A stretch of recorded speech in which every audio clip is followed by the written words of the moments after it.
Il y a deux femmes qui sont admirables.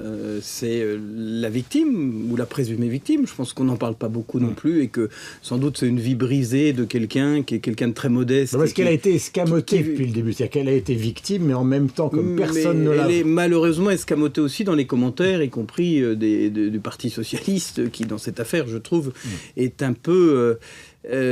manque d'ouverture sur ce que doit subir cette femme qui est, encore une fois, présumée victime, mais enfin qui est sans doute dans une situation extrêmement difficile. Effectivement, il y a une deuxième femme, c'est Anne Saclair. J'ai vu les images hier soir, totalement admirable, soutenant son mari jusqu'au bout.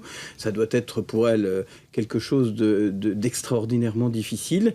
Et je crois que la vraie, peut-être, révélation de cette affaire, c'est la force d'Anne Saclair. Alors, deuxième question, puisque vous l'avez évoqué vous-même, est-ce que vous considérez que le PS a fait une faute politique je ne dis pas en soutenant trop Dominique Strauss-Kahn, justement, mais en escamotant dans cette affaire, d'une certaine manière, pour certains d'entre eux, pas tous, la victime?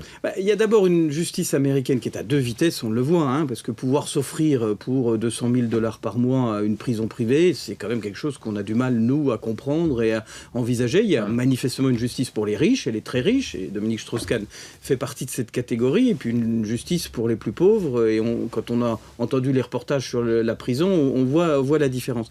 Et puis il y a une présomption d'innocence à deux vitesses, effectivement.